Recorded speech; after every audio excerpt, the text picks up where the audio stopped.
In the world of IT certifications, there are a few that are like the Mount Everest for nerds, and the CCIE has always been one of them. But in 2026, with everything moving to the cloud and automation, you have to wonder, is climbing that mountain still worth it? Or has it become just a really difficult but outdated badge of honor? That's the million-dollar question, isn't it? But the reality is, the CCIE hasn't become outdated, it's evolved. It's no longer just a test of your routing and switching knowledge. Think of it as organizational insurance. In this crazy complex world of multi-cloud and distributed teams, having a CCIE on staff is a company's way of knowing they have someone who can actually design, build, and secure the digital nervous system that keeps their entire business alive.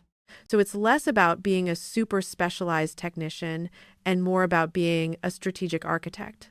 The networking world in 2026 is moving toward extreme complexity, and the CCIE is repositioning itself as the elite standard for this new era.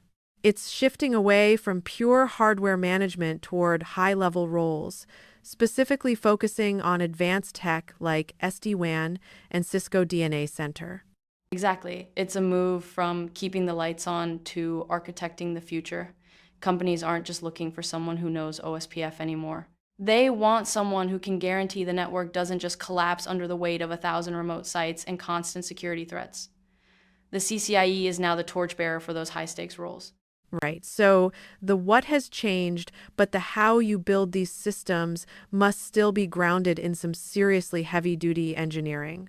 Let's look at the actual blueprint these experts use to build these massive, resilient systems. Let's do it. It all starts with the foundation. At the heart of this certification is the ability to build a bulletproof architecture using the classic core, distribution, and access layers, combined with mastery over heavy-hitter protocols like BGP and MPLS. The goal is total fault tolerance, using things like DMVPN tunnels to keep remote sites connected no matter what happens to the primary lines.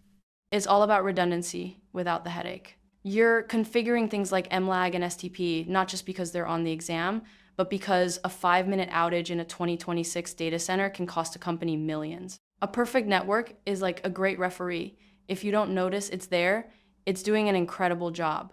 That makes sense? And here's the real aha moment. In the past, we focused on connectivity, making sure point A could talk to point B.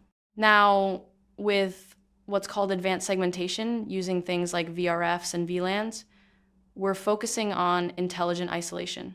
We want the network to be connected, sure, but we also need the guest Wi-Fi and the sensitive financial data to act like they're on different planets for security reasons. I see. So the structure is the bones, but the brain of the modern network is increasingly software-driven.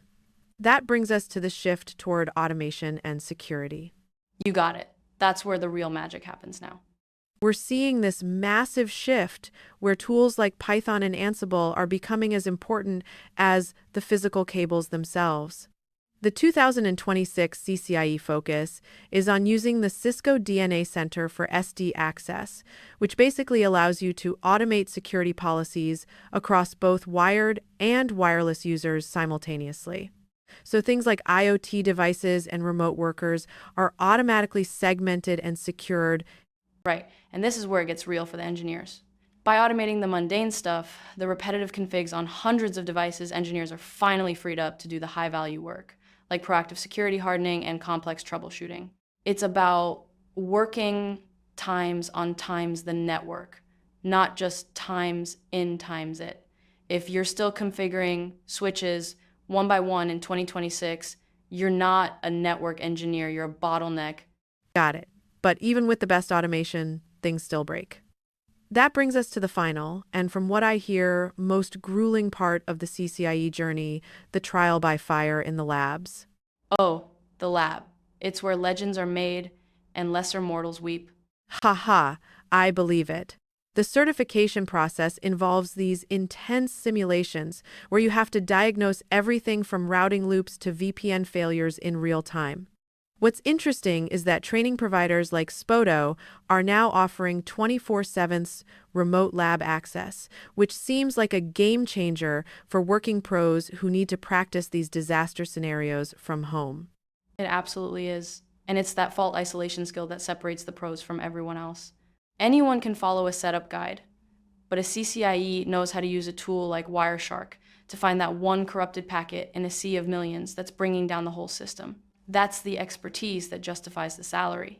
The CCIE lab is where I think I know turns into I know I can fix it. It's a grueling path, but for those who make it, the rewards in the 2026 job market sound unparalleled. Let's wrap up with the key things to take away from this modern CCIE. For sure, if we boil it all down, there are really four big shifts. First, the architect pivot. It's less about hardware and more about high-level design and strategy. Second, automation is mandatory. Python and Ansible are no longer optional skills. Third is identity-based security. Your access follows you, whether you're on wired, wireless, or in the cloud. And finally, it all comes down to practical mastery.